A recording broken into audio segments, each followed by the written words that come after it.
Bem-vindos à série Genética e Doenças Raras do programa Rare Disease Academy, uma realização da Educare e Curadoria Científica da Casa dos Raros. Essa é uma série educacional e informativa sobre doenças raras, desenvolvida para todos os atores do ecossistema de saúde interessados no tema. Eu sou Bibiana Melo de Oliveira, médica geneticista na Casa dos Raros e Santa Casa de Porto Alegre, doutora em genética e biologia molecular. Nesse 10º episódio, iremos discutir o que fazer quando um caso permanece sem diagnóstico. Nem toda doença genética é rara e nem toda doença rara tem uma causa genética. A síndrome de Down, por exemplo, é uma condição genética, mas não é considerada rara, pois sua frequência na população é relativamente alta. Atualmente, são conhecidas mais de 7.500 condições em que há uma base genética identificada, sendo que mais de 5.000 genes já foram associados a mutações que causam um fenótipo específico. Além disso,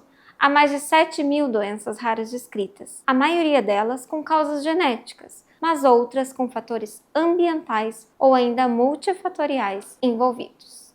Apesar de todos os avanços no conhecimento das doenças raras, ainda existem muitos casos que permanecem sem um diagnóstico definitivo. Mesmo utilizando as melhores ferramentas genéticas disponíveis, algumas condições permanecem sem diagnóstico, seja por limitações tecnológicas, pela falta de conhecimento sobre novos genes ou ainda pela complexidade das interações genéticas e ambientais. A chamada odisseia diagnóstica ainda é um grande desafio, segundo um estudo da Rede Nacional de Doenças Raras. No Brasil, o tempo médio decorrido desde o primeiro sintoma até o diagnóstico de uma doença rara é de 5,4 anos. Além disso, 17,3% dos casos permanecem sem um diagnóstico definitivo, mesmo após extensa investigação em centros especializados. Atrasos no diagnóstico podem levar ao manejo inadequado da doença, bem como à progressão da doença. Os pacientes geralmente são diagnosticados erroneamente quando os sintomas se apresentam semelhantes a outra doença e um diagnóstico nessas situações, quando incorreto, pode levar a intervenções inadequadas para o distúrbio, para o diagnóstico. As doenças raras frequentemente apresentam um curso grave e progressivo, e a dificuldade no diagnóstico pode comprometer a qualidade de vida dos pacientes. Estima-se que 30% dos pacientes com doenças raras não viverão até o 5º aniversário, tornando a identificação precoce fundamental para melhorar o prognóstico. A jornada diagnóstica prolongada traz diversas consequências negativas, incluindo a progressão da doença, com agravamento dos sintomas, dos sinais e perda de oportunidades de tratamento, procedimentos invasivos desnecessários que podem causar sofrimento ao paciente sem trazer respostas conclusivas, manejo inadequado com abordagens que não correspondem à real necessidade do paciente, e ainda atraso no início do tratamento, reduzindo as chances de intervenções, ou seja, de tratamentos eficazes. Além disso, gastos elevados para as famílias e para o sistema de saúde podem ser uma consequência devido a múltiplos exames e consultas. Diagnósticos errôneos e intervenções inadequadas que podem expor os pacientes a riscos desnecessários e complicar a sua condição clínica. Diante desse cenário, é essencial investir em capacitação profissional, acesso a testes diagnósticos, integração de serviços especializados, garantindo um diagnóstico mais ágil e preciso para os pacientes com doenças raras. Mas então, como levantar uma suspeita diagnóstica? O primeiro passo é sempre uma boa anamnese, porque a clínica é soberana. Isso significa que ouvir atentamente o paciente e sua família é essencial para guiar a investigação. É preciso ter uma escuta ativa, prestando atenção aos detalhes da história. É fundamental também olhar para o paciente como um todo, sem se prender apenas aos sistemas da especialidade ou às queixas que são trazidas. Além disso, a história familiar é fundamental e, idealmente, deve incluir pelo menos 3 gerações para identificar padrões de herança. Quando há necessidade de exames genéticos mais específicos, eles devem ser realizados, idealmente, em centros de alta complexidade e acompanhados de aconselhamento genético, para que o paciente e a sua família compreendam os benefícios, as limitações e as implicações dos testes. E se após a investigação inicial o caso permanecer sem diagnóstico? Nesses casos, é fundamental dar um passo atrás e revisar todo o processo diagnóstico, buscando entender se algo pode ter passado desapercebido ou se há novas possibilidades a serem consideradas. Durante a revisão do processo diagnóstico, é essencial se perguntar: o exame realizado realmente cobre a suspeita clínica inicial? Ele foi feito no momento certo e com o tecido adequado? Porque pode haver mosaicismo, alterações genéticas presentes apenas em algumas células do corpo. A suspeita envolve alterações em regiões menos exploradas do DNA, como regiões lá dos introns, que podem não ter sido detectadas pelos testes convencionais. Também devem ser consideradas as limitações e novas possibilidades de investigação. A doença pode ser algo novo, ainda não descrito, um quadro novo com genes que ainda não foram associados à patologia. Algumas variantes encontradas podem ter sido classificadas como incertas e ainda não sabemos se são ou não causadoras dessa condição. Existe ainda a possibilidade de que o quadro seja multifatorial, resultado da interação de vários genes com fatores ambientais e não apenas uma mutação específica. Quando o diagnóstico não é concluído após as primeiras investigações realizadas, a investigação pode precisar continuar. A ciência avança rapidamente e novas descobertas podem, no futuro, trazer respostas para casos que hoje permanecem sem explicação. Mas será que toda variação genética causa doença? A resposta é não. Nem toda variação genética causa doença. O DNA de cada pessoa tem milhares de variações e a maioria delas não tem consequências médicas, consequências clínicas. Algumas variações genéticas são benignas. São variações naturais e frequentes que não impactam a saúde. Outras são classificadas como variantes de significado incerto, ou VUS, o que significa que ainda não sabemos se são benignas ou patogênicas. Já as variantes patogênicas são aquelas com evidências claras de que causam doença. A interpretação dessas variantes depende do contexto clínico do paciente, do histórico familiar e muitas vezes de análises complementares para definir o seu real impacto. Mas como as variantes genéticas são classificadas? A interpretação de uma variação genética envolve várias análises para entender o seu impacto na saúde. Para isso, consideramos como essa variação se apresenta no DNA, se em uma ou duas cópias do DNA, como que essa variação aparece em outros membros da família e se está associada à doença. Também se essa variação é comum em pessoas saudáveis ou se ela está relacionada a uma condição genética. Outro aspecto é a conservação e o uso de predição computacional. Se a região do DNA onde ocorreu a variação é importante e como que ela pode afetar o funcionamento do gene. Também podem ser utilizados estudos funcionais e evidências de artigos, pesquisas que testaram se a variação afeta alguma função biológica ou ainda relatos anteriores sobre casos semelhantes. Os especialistas que analisam o exame genético combinam todos esses fatores de forma agregada, seguindo recomendações internacionais para classificar a variação da forma mais precisa possível. É importante entender que esse processo é dinâmico. Novas pesquisas e evidências científicas podem chegar ao longo do tempo, levando a uma reavaliação e possível reclassificação da variação genética. É essencial seguir critérios internacionais para garantir uma classificação precisa das mutações genéticas. Uma informação clínica completa é fundamental para que o resultado seja interpretado de forma correta dentro do laboratório.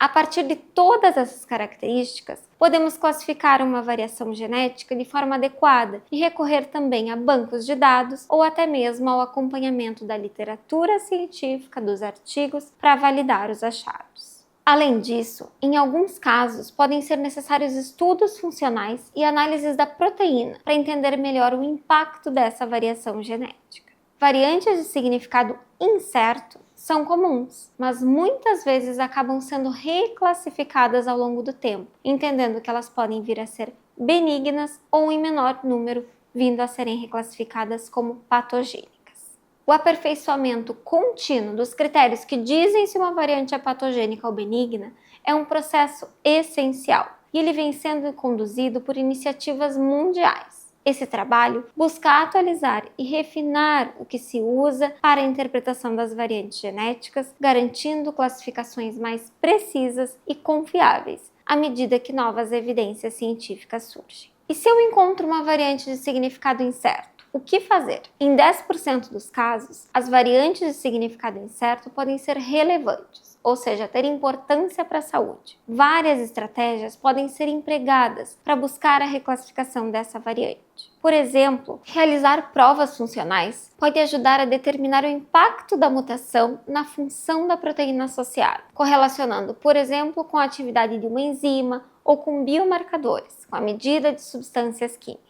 A análise familiar também pode ser útil. Isso envolve a análise dos pais, por exemplo, para verificar se as variantes estão em alelos opostos do DNA, em cópias opostas ou na mesma cópia. Revisar e acompanhar a literatura científica, os artigos, para identificar novos casos com a mesma mutação ou estudos relacionados à mutação também é essencial. Alguns exemplos de ferramentas que podem ser usadas para agregar essas evidências, para encontrar esses estudos, são o PubMed, o OMIM, o HGMD e o Mastermind. Pode-se lançar mão também de ferramentas de trocas de informações sobre mutações e sobre genes específicos com outros profissionais e pesquisadores. Exemplos de algumas ferramentas que permitem essa troca de informação incluem o Matchmaker Exchange, o GeneMatcher, o Phenome Central, a UDNI e o Varsom. Outras ações possíveis incluem o uso de ferramentas de computador, ferramentas bioinformáticas, para prever o efeito da variante, sempre estando ciente que a predição representa apenas um dos pontos a ser avaliado. E também a consulta a bancos de dados de mutações para verificar se a mesma mutação ou outras mutações no mesmo lugar foram descritas ao longo do tempo.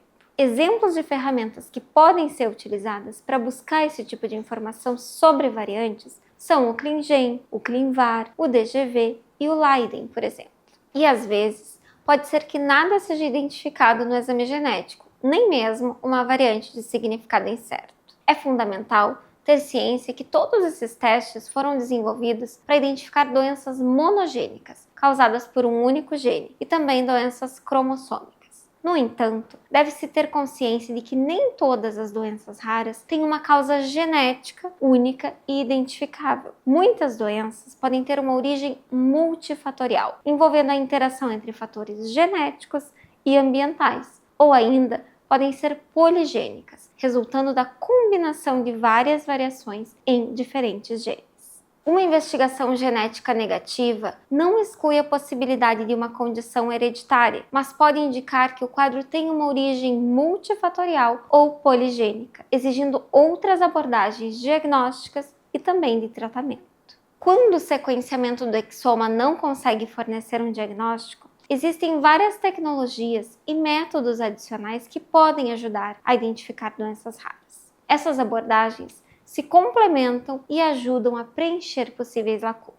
A escolha entre técnicas como a metabolômica, com análise de substâncias químicas, a proteômica, com o estudo das proteínas, o perfil de metilação, avaliando modificações no DNA que regulam a ativação ou inativação dos genes sem alterar a sequência genética. E ainda ensaios imunológicos podem ser feitas com base nos sintomas dos pacientes e também nos genes suspeitos identificados a partir do sequenciamento. Após encontrar uma variante candidata a ser a causadora da doença, estudos funcionais podem ser realizados para confirmar a sua relação com o quadro e entender melhor o mecanismo molecular por trás da doença. É importante também considerar a possibilidade de mosaico. O mosaico ocorre quando uma pessoa tem células diferentes em seu corpo, algumas com a mutação e outras não. Isso acontece porque, em algum momento do desenvolvimento, uma célula sofreu uma mudança, mas essa mudança não afetou todas as células do corpo. Quando fazemos um exame genético, se pegarmos células ou tecidos específicos que não têm essa mutação ou variação genética, o resultado pode não mostrar o problema real. Ou seja, pode ser que o exame não cubra todas as áreas do corpo afetadas pela mutação, e isso pode dificultar o diagnóstico. Mas é importante ter em mente que o cuidado com o paciente vai muito além do diagnóstico. É fundamental acompanhar e tratar o paciente de forma multidisciplinar, mesmo que a investigação diagnóstica ainda não tenha levado a uma conclusão definitiva. O objetivo é buscar o melhor controle dos sinais e sintomas, proporcionando um cuidado contínuo. Ao longo desse cuidado, novos sinais e sintomas podem ser identificados e indicar, por exemplo, outras possibilidades diagnósticas. O aconselhamento pós-teste também é essencial, assim como a reavaliação clínica contínua. O diagnóstico não deve ser visto como um ponto final, pois a interpretação dos resultados é dinâmica e a ciência está sempre em evolução. Por isso, reanálises do exame genético podem ser necessárias em alguns casos, à medida que o conhecimento sobre doenças raras e variantes genéticas evolui. Geralmente, essas reanálises precisam ser embasadas na atualização dos dados clínicos e ter intervalos relativamente longos, para que novos estudos e conhecimentos possam ser aplicados no momento da reanálise. A ciência está, felizmente, em constante evolução. Como vimos nesse episódio, a jornada diagnóstica de uma pessoa com doença rara nem sempre é linear. Quando um caso permanece sem resposta, é essencial reavaliar, integrar novas abordagens e manter o cuidado e acompanhamento. Nesse episódio, exploramos como a interpretação do diagnóstico é dinâmica e como a ciência segue evoluindo. Continuaremos acompanhando esses avanços, buscando transformar conhecimento em melhores caminhos para as pessoas e famílias com doenças genéticas raras. Agradeço a audiência e convido a conhecerem os demais episódios da série Genética e Doenças Raras, do programa Rare Disease Academy, na eduprimebrasil.com.br, a plataforma de streaming da Educare. Até o próximo episódio.